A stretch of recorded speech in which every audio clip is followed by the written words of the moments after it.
खुलुमबाय स्टुडिअ दं आं राकेश रामसियार बे समाव मोनसे राजखान्थियारि रादाब नोंथांमोननि गेजेराव बड'लेण्ड बुब्लिया होनो नागिरदों बनसुनि मिरु बनसुनि गोबां दैदेनगिरिफोरा बे समाव इउपिपिएल राजखान्थि हान्जायाव फारि फारि हाबनायखौ नुनो मोन्दों नोंथांमोना बावैसो सिगाङाव नुनो मोन्दोंमोन बिएसइउनि गोबां दैदेनगिरिफोरानो बे समाव इउपिपिएल राजखान्थि हान्जायाव जगदान जानायखौ नोंथांमोना नुनो मोन्दोंमोन थिग बेबायदिनो बिएसइउ जाय माहारियारि फरायसा आफाद बे फरायसा आफाद बुंनानै लानाय जे बनसु बे बनसुआ बे समाव बा बनसुनि दैदेनगिरिफोरा बनसु नागारनानै बे समाव इउपिपिएल राजखान्थि हान्जायाव जगदान जानायखौ नुनो मोन्दों नोंथांमोना मिथिगौ जे दुलाराय बर' माहारिखौ थामहिनबा आलादा रायजो बड'लेण्ड सोरजिनो थांखिजों बिथांमोना जोनोम मोन्दोंमोन होननानै बुंनायखौ नुनो मोन्दोंमोन आरो बै समनिफ्राय नो बड'लेण्ड नो रेस्ट बे समाव जोंनो बड'लेण्ड नांगौ बायदिसिना स्ल'गान होनानै बिथांमोना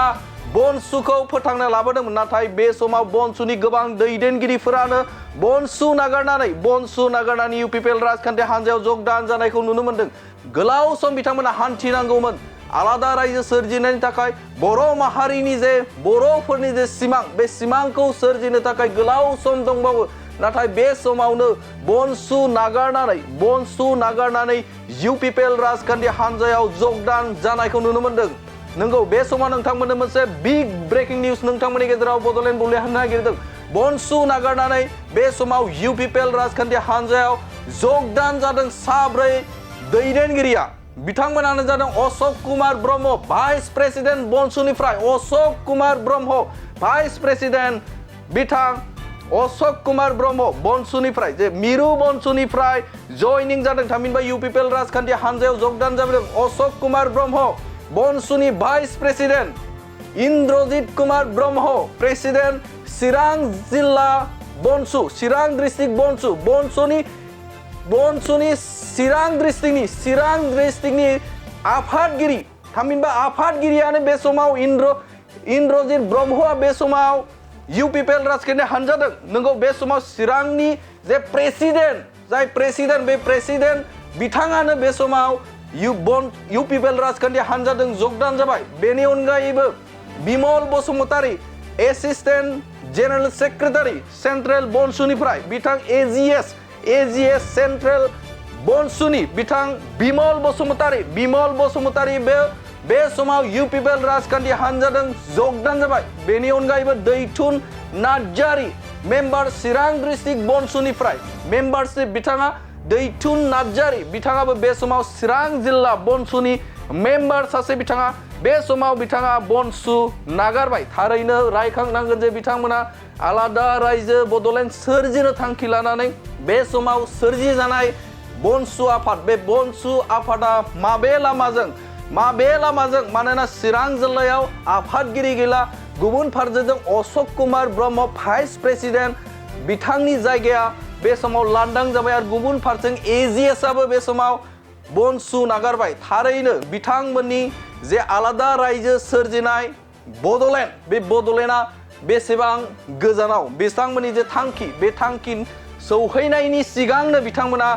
बनसु नागारबाय बिथांमोननि जे थांखि आलादा रायजो सोरजिनायनि जे थांखि मोनहैस'यैयावनो बे समाव बनसु नागारनानै इउपिपिएल राजखान्थि हान्जायाव जगदान जानायखौ नुनो मोन्दों बे समाव नोंथांमोना बड'लेण्ड बुब्लिनि गेजेरजों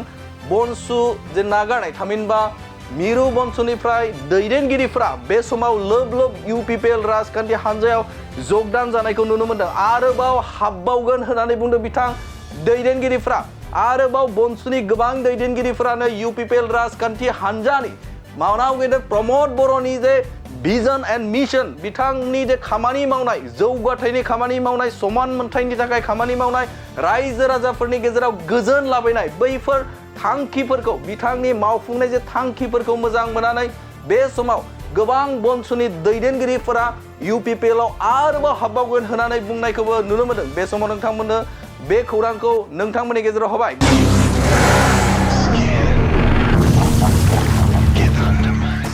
गोजोनथाव खौरां सेरफांगुरि बाजाज श'रुमा बाजाज बाइक सालायनानै मोजां मोनग्रा रायजो राजाफोरनि थाखाय गोजोनथाव खौरां लानानै फैदों। सेरफांगुरि बाजाज श'रुमा ईद एन्ड बिहु दामाका अफार होगासिनो दं। क'क्राझार जिल्ला सेरफांगुरियाव थानाय फुंखा एन्टारप्राइज बाजाज श'रुमा 22 मार्चनिफ्राय 30 एप्रिलसिम ईद एन्ड बिहु दामाका अफार आरो एक्सेन्सनि खाबुफोर होगासिनो दं। नोंथांमोना सेरफांगुरियाव थानाय फुंखा एन्टारप्राइज बाजाज श'रुमाव खुंफुंजानाय ईद एन्ड बिहु दामाका अफार एक्सेन्सआव फैनानै नोंथांनि लुबैनाय बाजाजनि बाइकखौ लांफैनो हागोन।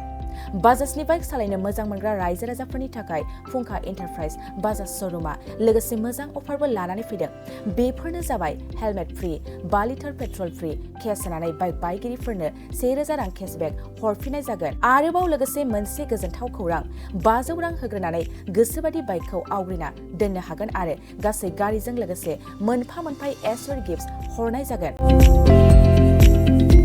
फुंखा एन्टारप्राइज बाजाज श'रुमा 7999 रां बेसेनावनो डाउन पेमेन्ट होनानै बाइक लानो हागोन आरो जायखिजाया बाइकखौनो एक्सचेन्ज खालामनायनि खाबु लानानै फैदों। आबुङै मिथिनो थाखाय 6003817191